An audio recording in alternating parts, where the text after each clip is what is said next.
So hello everyone, this is Varsha and welcome back to Mastermind. तो last video में हमने यहाँ पर जितना भी तुम्हारा चैप्टर्स है सारी चैप्टर्स का इंपॉर्टेंट क्वेश्चंस डिस्कस किया था तुम्हारा फिजिक्स का।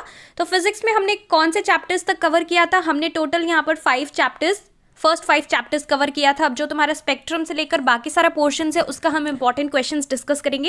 And before starting out this video मैं तुम्हें स्टार्टिंग में ही बोल देती हूँ कि ऑब्वियसली कोई भी चैप्टर तुम्हें छोड़ना नहीं है, सारा चैप्टर्स इंपॉर्टेंट है। कल यहाँ पर तुम्हारा एग्जाम है तो ऑब्वियसली देखो तुम्हें सब कुछ ही करना है, लेकिन ये सब कुछ मेजर पोर्शन है, मतलब कुछ इंपॉर्टेंट टॉपिक्स है, तो तुम्हें मेक श्योर करना है कि सारे चैप्टर्स से एटलीस्ट ये सारा क्वेश्चंस का आंसर तुम्हें पता होना चाहिए, बिकॉज ये कुछ मोस्ट इंपॉर्टेंट क्वेश्चन है, फ्रीक्वेंटली आस्क्ड क्वेश्चन है जो कि बोर्ड एग्जाम्स में मैक्सिमम टाइम्स पूछा जाता है। तो ये सब इंपॉर्टेंट है, मेक श्योर करना कि तुम्हें ये सारा चीज का आंसर्स पता है। एंड ऑब्वियसली तुम्हें सब कुछ करना है, तुमने अभी तक जो भी किया सब कुछ का अच्छे से रिवीजन कर लेना।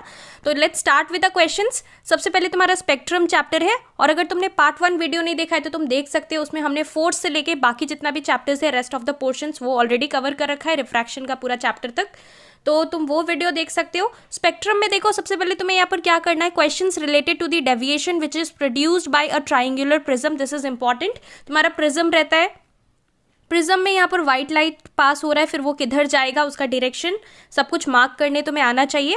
मतलब तुम्हें यहाँ पर क्वेश्चन दिया रहेगा कंप्लीट द डायग्राम, यहाँ पर रे पास हो रहा है और फिर ये किधर जाएगा तुम्हें मार्क करना है अकॉर्डिंग टू द क्वेश्चन। तो इस टाइप का क्वेश्चंस आता है बोर्ड एग्जाम्स में, तो अच्छे तरीके से प्रैक्टिस करना।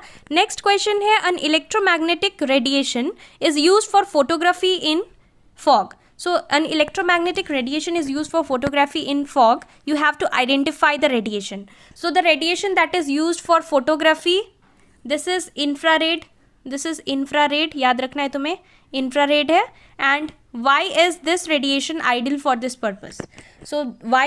This is so because they have long wavelength, so they are less scattered and they can travel easily through the fog. So this was the purpose. अब यहाँ पर C का first question, name the radiation which are absorbed by greenhouse gases in the earth's atmosphere. So again this is infrared, ये फिर से infrared होगा इसका answer. तो तुम्हारे बुक में जो भी यूजेस दिया हुआ है रेडिएशंस का, मतलब जितना भी प्रॉपर्टीज दिया है, यूजेस दिया है, अच्छे से गो थ्रू करना, UV radiation, infrared radiation, X rays, ये सारा चीज का। नेक्स्ट यहाँ पर क्वेश्चन है, a radiation X is focused by a particular device on the bulb of a thermometer and mercury in the thermometer shows a rapid increase. So you have to name the radiation X. So this is again infrared. तो यहाँ पर इसका भी answer infrared होगा, infrared radiation. तो याद रखना answers. उसके बाद नेक्स्ट है डी का first question, name the high energetic invisible electromagnetic waves which help in the study of the structure of crystals. So crystals का स्ट्रक्चर स्टडी करने के लिए X rays are used. So this is X-rays. Next, state an additional use of the waves mentioned above. So additional use of X-ray, मतलब कि besides this, ये क्या चीज़ में काम आता है? You can write that to detect the fracture in bones, X-rays are used. So this is one of the most important use of X-ray. Now next question, third question of D, name the radiation which can be detected by a thermopile. So radiation which can be detected by thermopile, this is again infrared. So this is infrared radiation. Next, name the radiation which can pass through quartz but absorbed by glass. So this is UV radiation. This is UV rays or UV radiation. Next, now we are moving ahead to E. E का question है, properties of all the radiations. You have to go through the properties of all the radiations. You have to go through the definition of spectrum. What is spectrum? Define dispersion. What is the cause of dispersion? ये भी देखना है, cause of dispersion क्या है? Change in speed of light with wavelength. So this is the cause of dispersion. Then you have to go through the color. Which color is least deviated and which is most deviated? So least deviated क्या होगा? Red. So it has high wavelength. And most deviated क्या होगा? It will be violet. Next, F. So first question is, name a radiation where the wavelength range is 100 angstrom to 4000 angstrom. So ये जो wavelength का तुम्हारा है सारा का देख लेना, जितना भी तुम्हारा रेज है तुम्हारे बुक में, जितना भी मतलब wavelength दिया हुआ है, किसका कितना रेंज है ये देख लेना। कुछ भी क्वेश्चन आ सकता है wavelength रेंज को लेकर। तो यहाँ पर तुम्हारा ये होगा UV radiation, UV rays, between this to this wavelength, ये तुम्हारा UV रेस का है। नेक्स्ट है, name a prism required for obtaining a spectrum of ultraviolet light. ultraviolet light. So this is quartz prism, QUARTZ, quartz prism. Next, तो देखो मैंने यहाँ पर रिसेंटली ई बुक्स लॉन्च किया है for ICSE chemistry and biology. यहाँ पर 4 subjects के लिए हमने लॉन्च किया था और एकदम सेम टू सेम क्वेश्चंस तुम्हारा हिस्ट्री एंड ज्योग्राफी में 2023 बोर्ड एग्जाम्स में आया था. तो तुम्हारे लिए यहाँ पर काफ़ी ज़्यादा हेल्पफुल होने वाला है ये पर्टिकुलर ई बुक. यहाँ पर केमिस्ट्री में तुम्हारा जितना भी इंपॉर्टेंट इक्वेशंस है, जितना भी इंपॉर्टेंट रिएक्शंस है, जितना भी इंपॉर्टेंट तुम्हारा यहाँ पर बायो में जितना भी इंपॉर्टेंट डायग्राम बेस्ड क्वेश्चंस है, जितना भी तुम्हारा टेक्निकल टर्म्स है, name the following type questions है, सारा कुछ यहाँ पर सारे चैप्टर्स का चैप्टर वाइज क्वेश्चंस इंक्लूडेड है. एंड यहाँ पर तुम्हें काफ़ी ज़्यादा हेल्प होगा. यहाँ पर लिमिटेड क्वेश्चंस है. तो अगर यहाँ पर तुम कोई भी सैम्पल पेपर कुछ भी फॉलो नहीं करते हो, कोई भी बुक फॉलो नहीं करते हो, सिर्फ और सिर्फ ई बुक पर डिपेंडेंट हो और सारा क्वेश्चंस ई बुक्स का कर लेते हो, तो यहाँ पर तुम डेफिनेटली 90+ के ऊपर मार्क्स ला सकते हो इन बोथ द सब्जेक्ट्स. तो तुम समझ सकते हो कि काफ़ी ज़्यादा तुम्हारे लिए हेल्पफुल होने वाला है. सेम टू सेम क्वेश्चंस तुम्हारा हिस्ट्री एंड ज्योग्राफी में आया था इस बार. एंड यहाँ पर the best part is that यहाँ पर सॉल्यूशंस भी प्रोवाइडेड है. तो तुम्हें यहाँ पर सॉल्यूशंस देखो, बुक में काफ़ी ज़्यादा प्रिंटिंग मिस्टेक्स भी होता है अगर तुम कोई भी ऐसे बुक फॉलो करते हो. तो यहाँ पर तुम्हें एक्यूरेसी मिलेगा, सॉल्यूशंस मिलेगा सारे चैप्टर्स का, मतलब जितना भी क्वेश्चंस है सारे क्वेश्चंस का यहाँ पर तुम्हें सॉल्यूशंस मिलेगा. सो यहाँ पर काफ़ी ज़्यादा तुम्हारे लिए हेल्पफुल होने वाला है. The price for chemistry it is 95 and the price for bio it is 99. And यहाँ पर तुम्हें कैसे लेना है, let me tell you the steps. तो मैंने यहाँ पर इंस्टाग्राम का लिंक नीचे डिस्क्रिप्शन बॉक्स में दे रखा है. You have to DM me on Instagram with I want to buy ICSE e books and then I tell you the steps how you can avail it. और देखो अभी definitely बहुत सारा DMs रहता है, so it is not possible for me to reply to each and every queries. तो मैंने यहाँ पर सब कुछ क्लियर कर दिया. यहाँ पर 4000+ स्टूडेंट्स ने ऑलरेडी ले लिया है. अगर तुमने नहीं लिया तो तुम ले सकते हो. काफ़ी ज़्यादा तुम्हारे लिए बेनिफिशियल होने वाला है एंड टाइम में प्रिपरेशंस करने के लिए. और अगर तुम सिर्फ और सिर्फ ई बुक का सारा क्वेश्चंस कर लेते हो तो डेफिनेटली तुम 90+ ला सकते हो दोनों सब्जेक्ट्स में, बायो एंड केमिस्ट्री में. Just DM me on Instagram with I want to buy ICSE e books and then I'll tell you the steps how you can avail it and all the best for your preparations. Question G का first question, name the high energetic invisible electromagnetic waves which help in detecting purity of gems. So this is UV rays. This is UV rays. It is helpful in detecting the purity of gems. State an additional use of waves mentioned above. So one additional use of UV rays you can write, they are used to sterilize the surgical instruments. So this is the use which you can write. This is the most common use. So now moving ahead to H, a type of electromagnetic wave has wavelength 50 angstrom. You have to name the wave. So this wave, it is X-ray, X-rays. ये wavelength का range देखकर तुम्हें बताना है, तो ये X-ray होगा. What is the speed of wave in vacuum? So speed of wave in vacuum, it will be 3 into 10 to the power 8 meter. This is 8, 10 to the power 8 meter per second. State one use of this type of wave. So one use you can write again that they are used for detection of fracture in bones. So ये तुम्हारा X-ray का most common use है. Now यहाँ पर तुम्हारा spectrum का last question.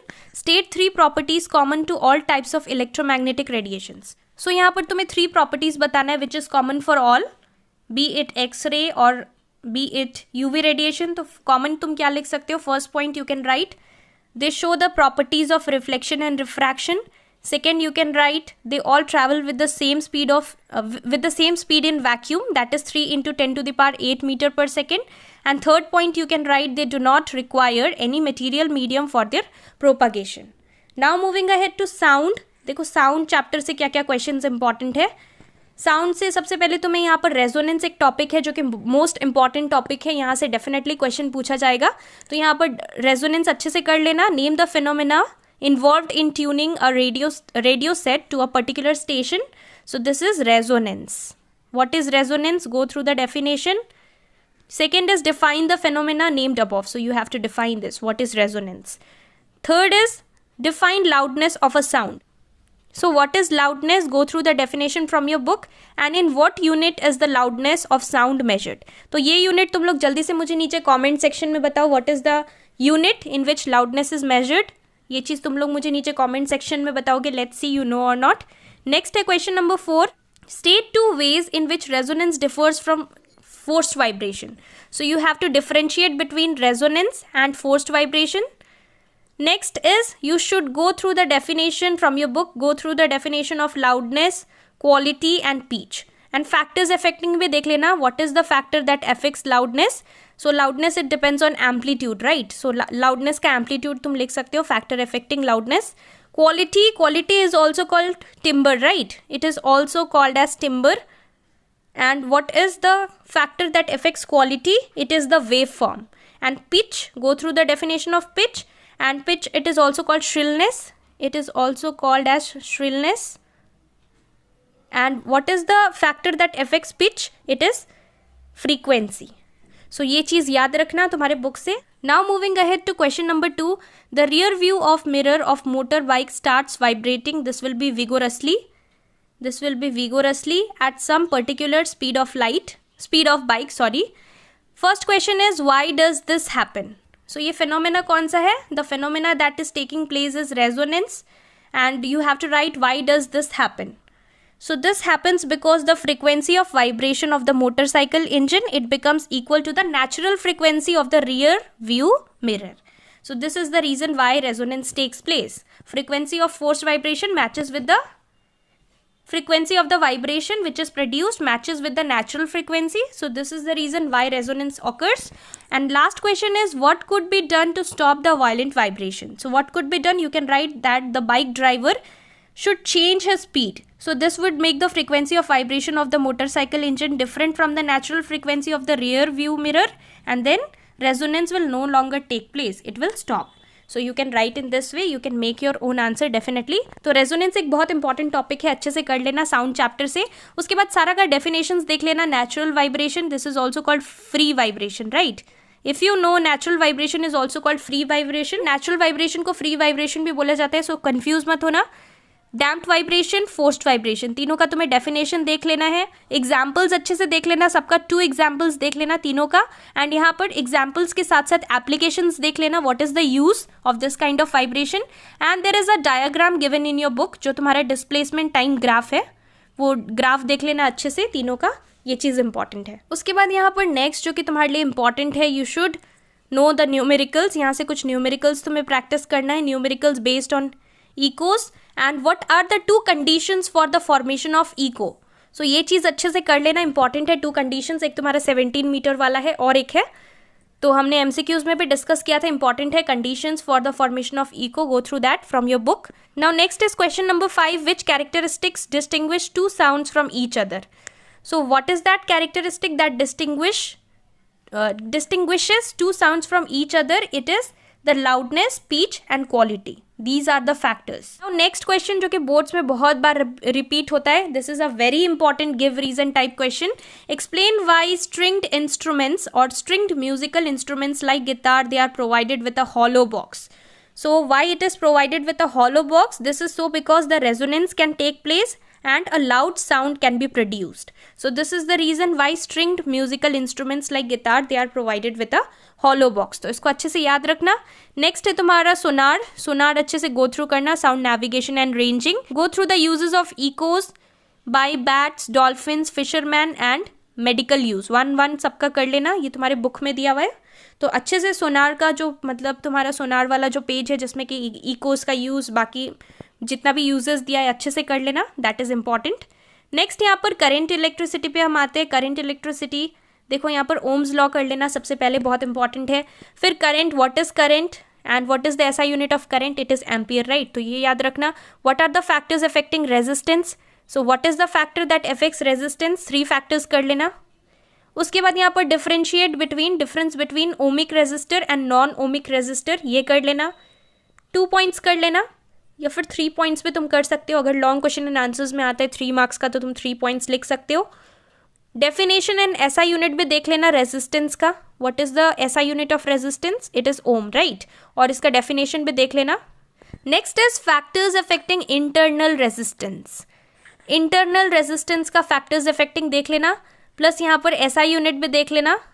Definition of specific resistance is important. यहाँ पर specific resistance and resistivity do not get confuse, same ही चीज़ है. Specific resistance is also called resistivity. What is the SI unit? You have to state the SI unit of specific resistance. अच्छे से देख लेना, ये सारा टॉपिक्स इंपॉर्टेंट है. स्पेसिफिक रेजिस्टेंस का ओम मीटर होगा, राइट? तो अच्छे से देख लेना. What is a super conductor, देख लेना डेफिनेशन, एग्जाम्पल भी देख लेना, go through your book. Next है conductivity, it is the reciprocal of resistivity, right? तो इसका तुम्हारा एसआई यूनिट क्या होगा ये भी देख लेना. ऑपोजिट होगा, रेजिस्टिविटी का ऑपोजिट होगा SI unit.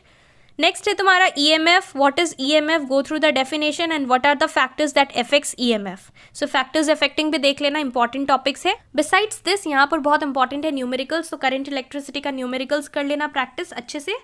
Numericals V is equal to I R, एक है तुम्हारा V is equal to I R, जो कि सिंपल मतलब सिंपल न्यूमेरिकल्स यहाँ से प्रैक्टिस करना है. और भी न्यूमेरिकल्स अच्छे से देख लेना, न्यूमेरिकल्स आएगा डेफिनेटली. उसके बाद यहाँ पर नेक्स्ट है तुम्हारा इलेक्ट्रिकल पावर एंड एनर्जी. ये चैप्टर से देखो मोस्टली न्यूमेरिकल्स आता है, तो सिंपल न्यूमेरिकल प्रॉब्लम्स प्रैक्टिस करना बेस्ड ऑन दिस मतलब formula. Based on this formula W is equal to P into T, that is power into time. Energy is equal to power into time. इसके basis पे question आ सकता है. P is equal to VI, ये तुम्हारा बहुत important formula है, इसको याद रखना. इसके बेसिस पे तुम्हें सिंपल न्यूमेरिकल्स पूछा जाएगा. And W is equal to I square RT, इसके बेसिस पे भी तुम्हारा न्यूमेरिकल्स आएगा, जो कि 3 मार्क्स का तुम एक्सपेक्ट कर सकते हो. तो अच्छे से यहाँ पर तुम्हें न्यूमेरिकल्स प्रैक्टिस करना है. एग्जाम्पल्स तुम बुक से प्रैक्टिस कर सकते हो या फिर PYQ से भी कर सकते हो. उसके बाद डेफिनेशन देख लेना, go through the definition of electric power. What is electric power? And you have to express it in terms of potential difference and resistance. It will be P, that means power, electrical power will be equal to V square by R. That is potential difference का square and resistance by resistance. So this is the expression. ये कैसे आया ये एक बार book से go through करना. उसके बाद यहाँ पर हाउस होल्ड सर्किट चैप्टर देखो, यहाँ से तुम्हें क्या करना है. अगेन शॉर्ट क्वेश्चन है यहाँ से. To which wire of a cable in a power circuit should the metal case of a geyser be connected? So it should be connected to the earth wire. याद रखना. उसके बाद to which wire should the fuse be connected? Fuse, it should be connected to the live wire. Always remember this. Next है write one advantage of connecting electrical appliances in parallel combination. So parallel combination का क्या क्या advantages है ये go through करना.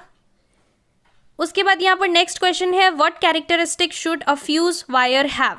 सो fuse wire you can write it should have high resistivity and low melting point. You can write this 2 characteristics तुम लिख सकते हो.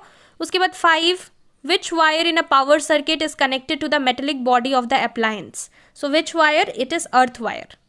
याद रखना. फिर name two safety precautions, safety devices, sorry precautions नहीं है, devices which are connected to the live wire of a household electric circuit.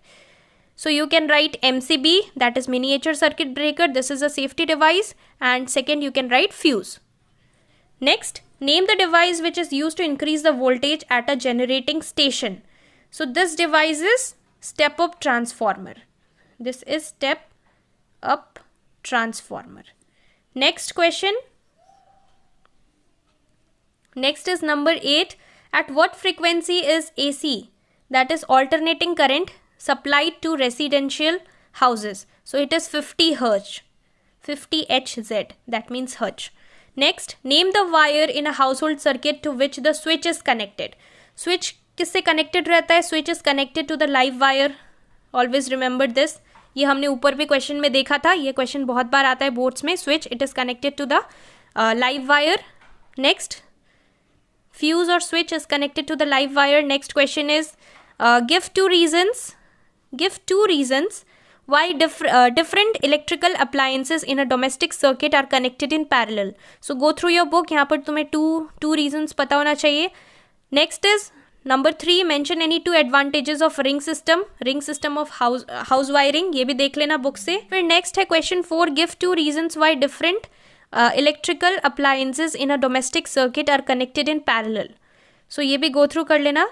यहाँ पर भी सेम ही क्वेश्चन है ये दोनों, तो अच्छे से देख लेना. उसके बाद नेक्स्ट क्वेश्चन है what precautions do you take while handling a switch.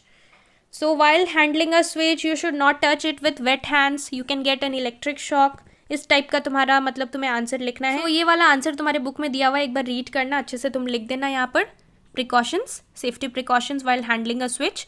Next यहाँ पर लास्टली तुम्हें 3 पिन प्लग्स देख लेना है। 3 पिन होता है, फर्स्ट वाला थिक एंड लॉन्ग होता है और फर्स्ट वाला अर्थ वायर से कनेक्टेड होता है। उसके बाद बाकी जो 2 रहता है वो स्मॉलर रहता है, मतलब थिनर रहता है as compared to the top. तो ये तुम एक बार गो थ्रू कर लेना, डायग्राम भी देख लेना तुम्हारे बुक से।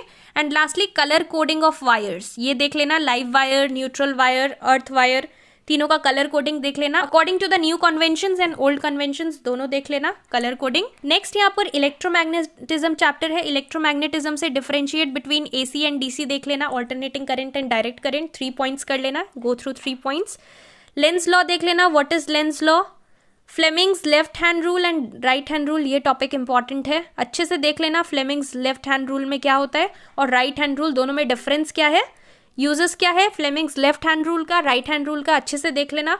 उसके बाद differentiate between electromagnet and permanent magnets, so ये देख लेना और यूजेस भी देख लेना इलेक्ट्रोमैग्नेट का और परमानेंट मैग्नेट का। फिर what is meant by solenoid, this is very important, solenoid, and what is the use of a solenoid, ये याद रखना। उसके बाद ये वाला क्वेश्चन देख लेना, on what factors does the force experienced by a straight conductor placed in a magnetic field depends, so क्या चीज़ पे डिपेंड करता है ये देख लेना। फिर यहाँ पर सब पार्ट 2 है, suggest any one way to strengthen the magnetic field in the electromagnet, so how you can strengthen the magnetic field, you can do it by increasing the number of turns, तो ये तुम लिख सकते हो by increasing the number of turns। next यहाँ पर question number 6, question 6 is how is the strength of magnetic field near a straight current conductor related to the strength of current in the conductor, so how is it related। और दूसरा question है is affected by changing the direction of flow of current in the conductor, so go through your book, ये भी question देख लेना important है। Electromagnetism chapter के बाद नेक्स्ट चैप्टर आता है कैलोरीमेट्री। देखो कैलोरीमेट्री बहुत इंपॉर्टेंट चैप्टर है, इस चैप्टर से कुछ भी मत छोड़ना बिकॉज हाई वेटेज है ये चैप्टर का, तो अच्छे से यहाँ पर तुम्हें कैलोरीमेट्री चैप्टर गो थ्रू करना है, अच्छे से सब कुछ पढ़ लेना। यहाँ पर कुछ भी स्पेसिफिकली कोई टॉपिक इंपॉर्टेंट नहीं है, सब कुछ करना है, तुम्हारा जितना भी चीज़ दिया हुआ है बुक में एक बार गो थ्रू करना, गिव रीजन टाइप क्वेश्चन आ सकता है। फिर यहाँ पर तुम्हारा कैलोरीमीटर क्या है, specific heat capacity Q is equal to MC delta T, इसके बेसिस पे यहाँ पर तुम्हें न्यूमेरिकल्स प्रैक्टिस करना है। कुछ टफ न्यूमेरिकल्स भी है, अगर तुम टफ नहीं कर पा रहे हो तो एटलीस्ट फॉर्मूला याद रखना, ट्राई करना एग्जाम में, छोड़ना मत कुछ भी। तो यहाँ पर न्यूमेरिकल्स भी अच्छे से प्रैक्टिस करना है, न्यूमेरिकल्स का वेटेज रहेगा ये चैप्टर से, प्लस कुछ थ्योरी क्वेश्चंस भी तुम्हें मिलेगा, तो अच्छे तरीके से यहाँ पर तुम्हें कैलोरीमेट्री चैप्टर करना है। और लास्टली यहाँ पर तुम्हारा रेडियो एक्टिविटी चैप्टर बच गया। रेडियो एक्टिविटी में देखो तुम्हें क्या करना है, तुम्हें यहाँ पर ज़्यादा कुछ नहीं करना है। What is radio activity, what is the radioactive substance, then what are background radiation, what are the safety precautions, background radiation के साथ क्वेश्चन आ सकता है, तो ये कर लेना। फिर अल्फा बीटा एंड जो गामा का डीके रहता है, alpha beta and gamma decay, ये अच्छे से कर लेना। इसमें तुम्हारा एक क्वेश्चन आ सकता है, अल्फा बीटा या गामा डीके जो रहता है, तो वो डीके तुम्हें सॉल्व करना पड़ेगा क्वेश्चंस, तो वहाँ से क्वेश्चन तुम एक्सपेक्ट कर सकते हो। फिर यहाँ पर एटॉमिक नंबर, मास नंबर क्या होता है, आइसोटोप्स क्या होता है देख लेना। फिर जाकर तुम्हारा एक टेबल दिया हुआ है तुम्हारी बुक में जो कि सबसे इंपॉर्टेंट है, वहाँ पर तुम्हारा किसका अल्फा बीटा एंड गामा में से किसका पेनिट्रेटिंग पावर हाईएस्ट है, किसका लीस्ट है, किसका डिफ्लेक्टिंग पावर हाईएस्ट है, किसका स्पीड मैक्सिमम है, किसका पेनिट्रेटिंग पावर ज़्यादा है, which causes more biological damage, तो वो सारा एक ब्लू बॉक्स के अंदर, एक टेबल के अंदर सब कुछ दिया हुआ है। एक बार वो चार्ट को गो थ्रू करना, वहाँ से तुम एक्सपेक्ट कर सकते हो 1 या 2 क्वेश्चन आ सकता है वहाँ से, तो गो थ्रू करना। लास्टली तुम्हारा यहाँ पर न्यूक्लियर वेस्ट क्या है, व्हाट इज न्यूक्लियर वेस्ट देख लेना, और suggest an effective way for safe disposal of the nuclear waste. ये क्वेश्चंस यहाँ पर तुम्हारा रेडियो एक्टिविटी चैप्टर से इंपॉर्टेंट रहेगा। ये कुछ इंपॉर्टेंट क्वेश्चंस है जो कि रेडियो एक्टिविटी से हमेशा पूछा जाता है, तो मैंने तुम्हें यहाँ पर सारा इंपॉर्टेंट चीज़ बता दिया। मास नंबर, एटॉमिक नंबर भी देख लेना, तो ये चीज़ इंपॉर्टेंट है। तो ये तुम्हारा जितना भी चैप्टर्स है, रेस्ट ऑफ द पोर्शंस हमने यहाँ पर इंपॉर्टेंट पोर्शंस कवर किया, ये सब चीज़ कर लेना। बिसाइड्स दिस न्यूमेरिकल्स प्रैक्टिस करना अच्छे तरीके से, डेफिनेटली तुम्हारा अच्छा मार्क्स आ जाएगा फिजिक्स में, don't worry. All the very best, अच्छे से एग्जाम्स देना और यहाँ पर कुछ भी छोड़ना मत। फिर से मैं एक बार रिपीट कर रही हूँ, do not leave anything in your physics, सब कुछ अटेम्प्ट करना। Even if you don't know the answer, at least try करना, समथिंग रिलेटेड लिखना या फिर कुछ डायग्राम बना देना कहीं पर भी, लेकिन कुछ भी छोड़ना मत। So all the best for your physics exam.